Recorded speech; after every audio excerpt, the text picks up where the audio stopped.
Hello and welcome to the Shakedown. Our mission is to inform people about how the criminal justice system works, the real people impacted by the justice system, and methods to improve justice through compassionate and casual conversation. Hosts of the Shakedown share over 50 years of combined personal experience dealing with Texas prisons and working to change the criminal justice system. And now, here's our show.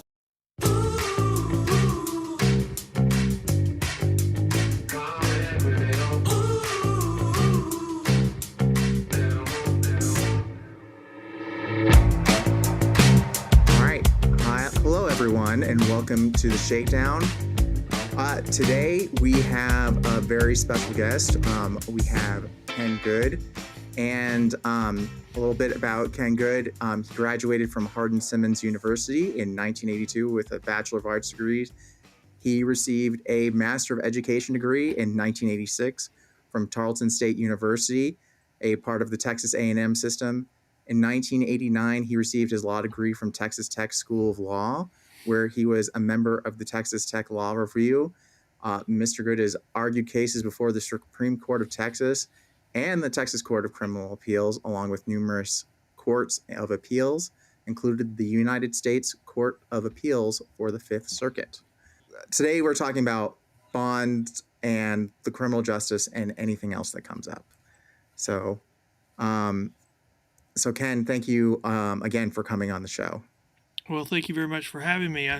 I feel like I need to mention I was second generation Hardin-Simmons. My mom and dad met at Hardin-Simmons. And also, it's really kind of scary that I graduated from law school in 1989. I think that was the year Taylor Swift was born, according to one of her albums. And so I'm feeling very old recently. You know when Taylor Swift was born, so you're making me look old. Hey, I am actually a living proof of one of those commercials about fathers and daughters getting closer or having interactions because of the Taylor Swift and Travis Kelsey thing. Oh, It's that's crazy. good. My daughter and I, she set up a group chat with her best friend who is a big total Swiftie. And I mean, the first 2 or 3 days, I said I was so embarrassed by how many posts we'd put on there. And she's like, welcome to a girl chat. Well, I have thoroughly enjoyed it. Just talking to my daughter over stupid stuff. Yeah, Just excellent. having fun.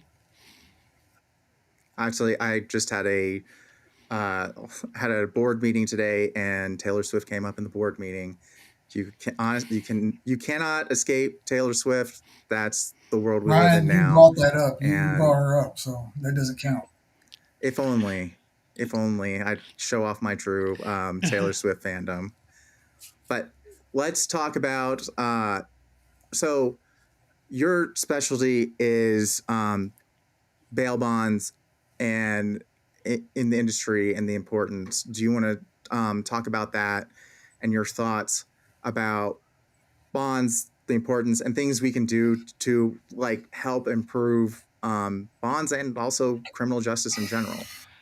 Sure, I started out as an attorney representing doctors in hospitals when they got sued. I mean, I've been on court TV representing a doctor, and they said, you're going to lose, and you're going to lose. You're going to have a verdict against you for 5.9 million, and we ended up winning. And so, I also have done a lot of appellate work, which you've already mentioned. But as a result of that, someone called me having a bail bond issue, and so that kind of has now morphed into that's probably the primary area of my practice.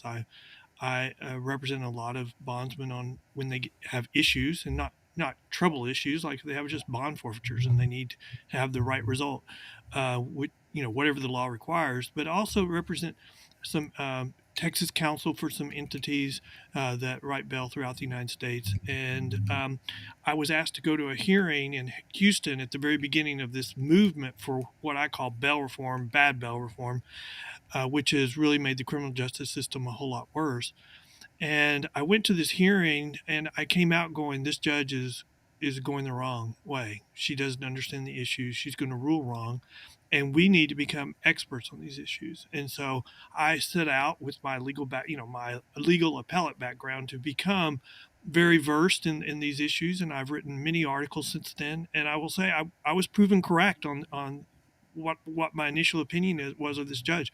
This judge has been reversed 7, 8, or 9 times now on bail reform issues, and ultimately the Fifth Circuit ruled in its last ruling that the case that I was there watching should have never been filed in federal court, and we're still suffering from the ramifications of her rulings, and the problem is, we have a system that was working. We always need to look to improve it, but it had the lowest failure to appear rate, and we're replacing it, or we're trying out new things that have very high failure to appear rates. And when you don't show up for court, then your case has to be put on hold. And when your case is put on hold, you have to do something to get brought back into the system. Sometimes that's just you come back. A lot of times it's you commit another crime to come back. And so we're replacing a system that needed to be tweaked that was working well with a system that's creating chaos. Chaos creates de facto decriminalization, and decriminalization is a green light for people to commit more crime. We know that. We have lots of data coming out to prove that now. We have California's data showing that if you release somebody just on a simple release just for free, then there's a 200% greater chance they're going to commit another crime, a violent offense in the next 18 months versus somebody released on a surety bond. So we're seeing that multiple studies showing that recidivism rates for people released for free are a lot higher, which means they commit more crimes. They see that as a green light to commit more crime. And so you're starting to see a lot of pullback. You're seeing New York has rolled back their bail reform 4 or 5 times. California tried to extend it. There was a referendum that said no. You see the ramifications of what's going on in California when they stop prosecuting crime for theft under $950.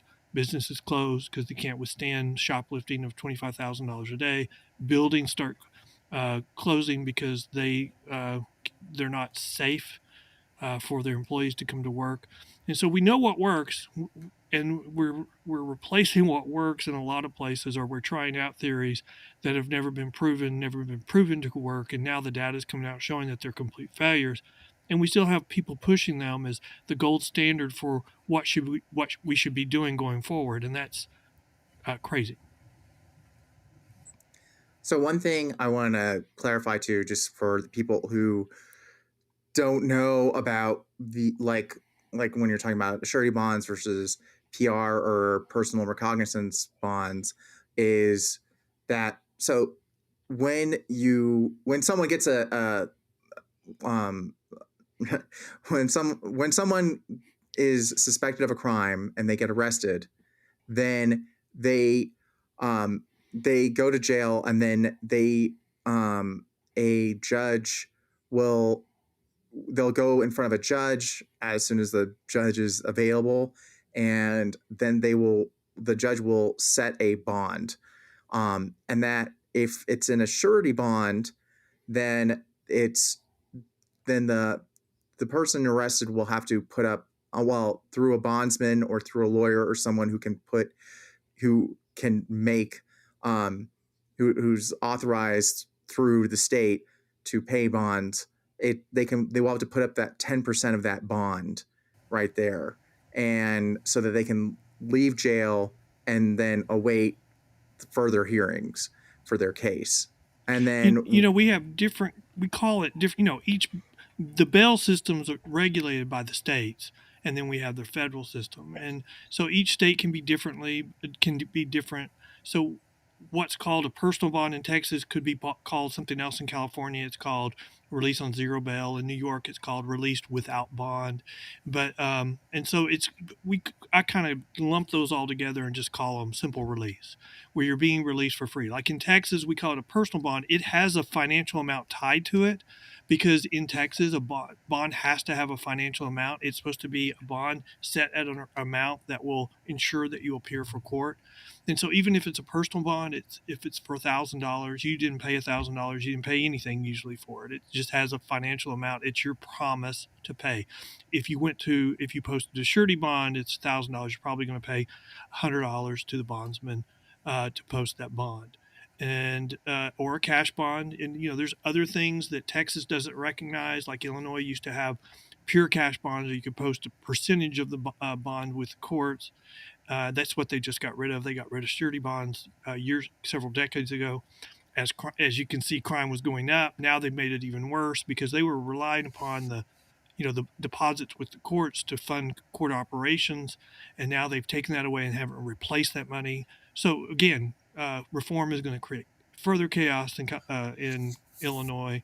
Chaos creates de facto decriminalization, and de facto decriminalization creates more crime.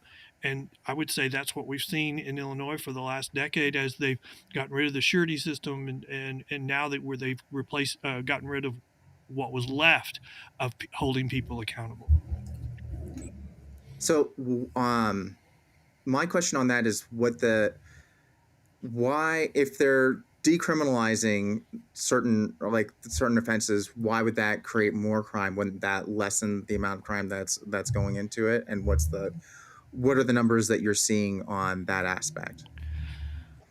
Well, that's a good point about, when you decriminalize crime, you can make it look like crime's going down. But, when, you go to San Francisco and the Nancy Pelosi Federal Building tells all the federal employees, work from home, it's not safe for you to come to work in our building anymore.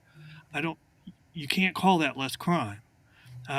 You don't have public safety when you decriminalize crime. You have a lot of chaos. So why does de facto decriminalization create more crime? Because we have this. I would say in our urban cities we have this group within a group. We have the city of Houston, and inside that city of Houston we have this smaller city which we could call Crimeville in city of Houston, because we have a lot of the crime is committed by the same groups: organized crime, gangs, and career criminals. So if we were to address that group, we would probably address over 60% of crime. But you've got another gray area living between the two cities that's like, I can be influenced. Am I going to live in Crimeville? Well, if nobody's going to be held accountable, I'm going to move to Crimeville. Or, you know what? People are being held accountable. I don't want to go to prison, so I'm going to live in Houston. And so what de facto decriminalization does, chaos does, it overwhelms the system. Let's use a simple example. In an urban city, you have 1,000 people have to show up for court in a given week. If you're using the private surety system predominantly, you're going to have a 10% or less failure to appear rate. So that means 100 people are going to fail to show up that week.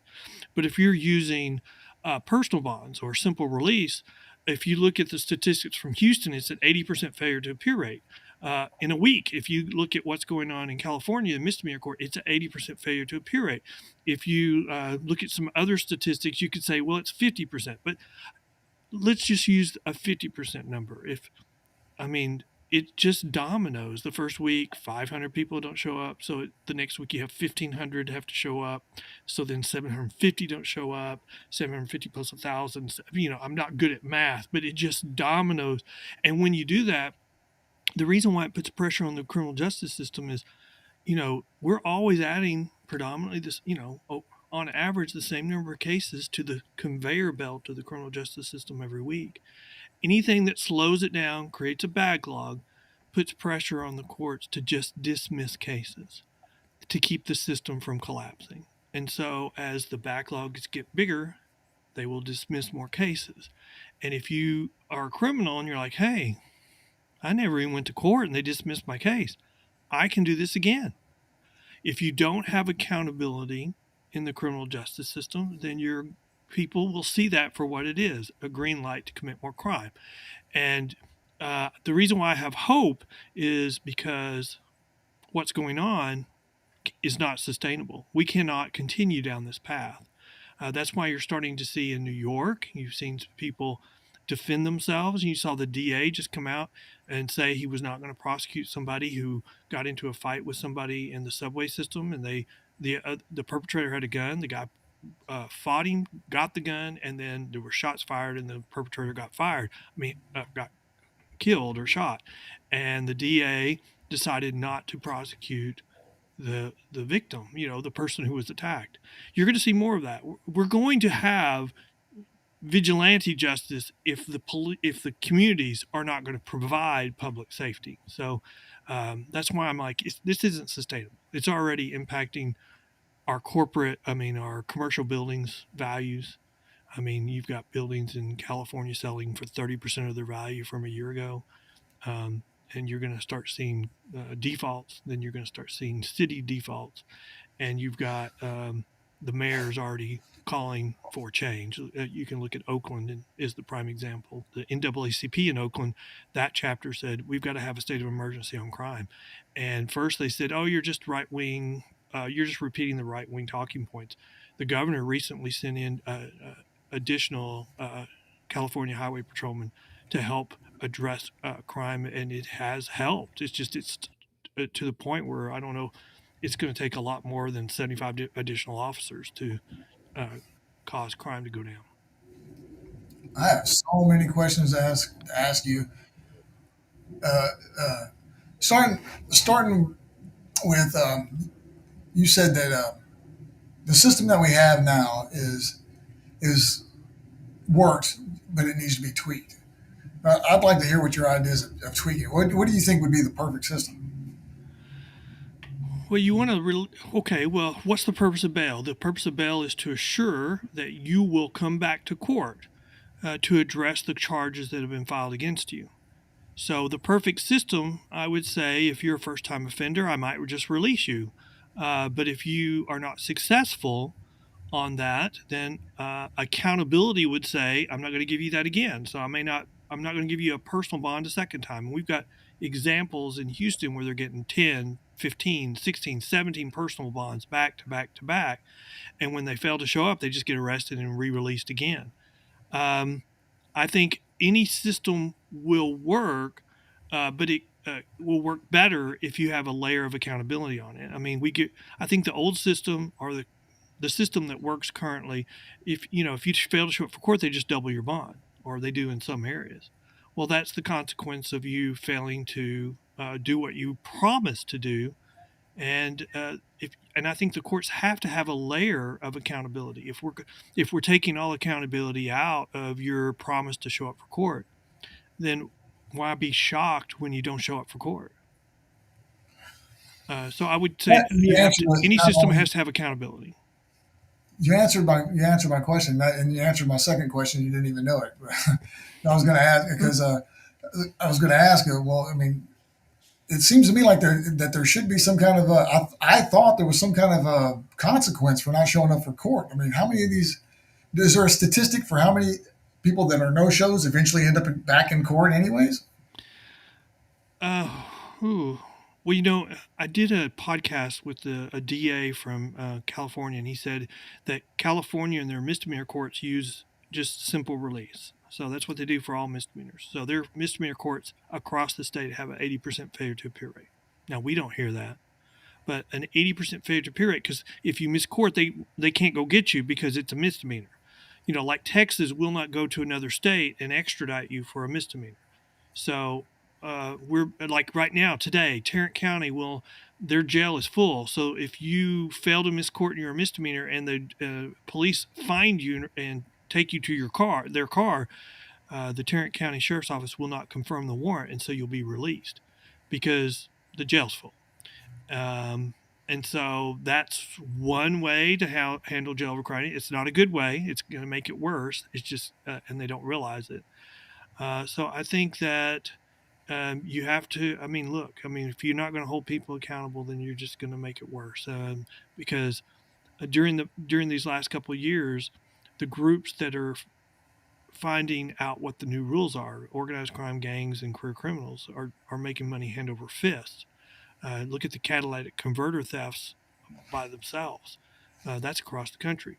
Now, the statistics on crime that I think is the most valid is car thefts, because insurance companies still require a police report before they'll before they'll pay off the claim.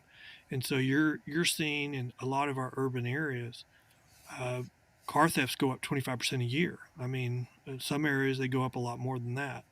But overall, on a nationwide basis, our crime statistics are still static or going down, and that's because we're still using, for the predominant majority of the country, the tried and true methods of criminal justice, of what we know works. These theories that are being pushed by our friends on the extreme are not even any method that's ever been tested. There's no research that says it's going to work. It's just, hey, this is what you should be doing. This is the more fair thing. And, the Vera Institute says any reform to the criminal justice system is going to carry a 40% failure to appear rate, and that should be okay.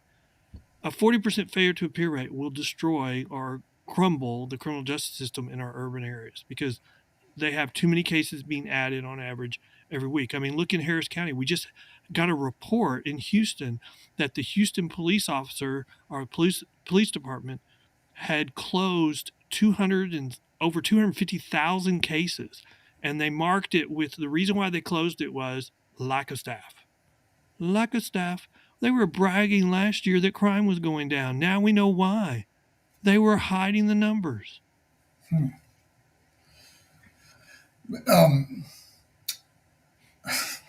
You said so much stuff there. It's kind of hard to know where to jump back in on all that.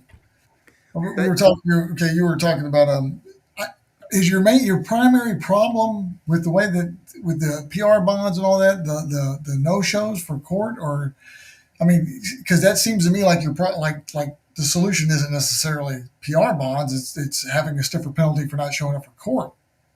Well, but if the stiffer penalty for not showing up for court is you don't get another personal bond, then all you're doing is making it worse for the defendant. I mean, if I was a judge and you came before me, I would be looking at you and say, do you have a criminal history? Because criminal history is the best, probably, evidence of whether you're going to do something again. So if you come in before me as a judge, or if you come before me and I'm the judge and you have no criminal history, it's a low-level crime, I would consider releasing you on a personal bond. But here's what I'm doing. I mean, you are already a lost child because you're in the criminal justice system. You don't know how this works. You don't know what you're supposed to do. I mean, I'd be like, if I'm in an urban city, I want you to have somebody that's going to walk you through the system, and it's not going to be a government agency. I'd want you to have the private industry bondsmen so that they could ensure that you come to work. I mean, they're ensuring that you're going to come to court. But if I gave you a personal bond and you didn't show up, I sure as heck wouldn't give you a second one. And if I've increased your bond, so if I gave you $1,000 bond and you don't show a personal bond, which is, it didn't cost you anything, it's just signature, but you don't show up, so I double the bond or I 10 times the bond to 10,000, and now I require a personal bond. I mean a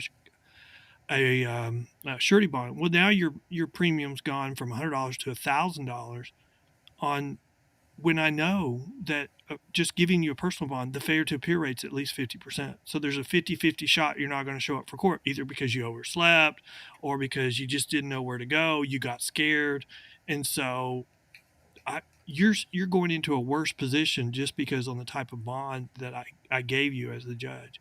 If you've got a criminal history, I'm going to set your bond higher, and I'm not going to give you a personal bond because you've got a more serious offense. If you have a criminal history, well, then I'm not doing it because I'm not doing you a favor because you've got a criminal history. And so that requires more supervision in my mind. And the best supervision that's provided is provided by the private industry.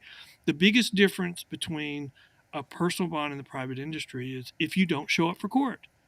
If you don't show up for court on your personal bond, they're just going to issue a warrant. That warrant's going to go down the hall, and it's going to go into the warrants department. It's going to join all the other warrants waiting to be served. In the urban areas, that's tens of thousands, which that means you have to either come in willingly or that means you have to commit another crime to come back into the system. If you're on a bond that's been posted by the private industry, they're calling you right away. Hey, did you remember you had court today? And if you, oh crap, they'll walk you through what you can expect. This is what we need to do. You need to get you back as soon as possible. Or if you start running, then there's going to be somebody that will be looking for you. So you'll be looking over your shoulder. So the purpose the big difference between the private industry and these simple release measures is getting your case back on track, getting justice to the victims as quickly as possible. One of the things I've learned very early as an attorney is justice delayed is justice denied, and that's absolutely true. If you delay it long enough, they'll dismiss your case. You can find Shakedown merch, graphic novels, and other projects at waywordpress.com. That's WAYWORD press.com. If you would like to support The Shakedown, get exclusive content, and watch episodes live, you can support us at patreon.com/The Shakedown. Like, subscribe, and leave a comment to give Malone that inner peace he so richly deserves.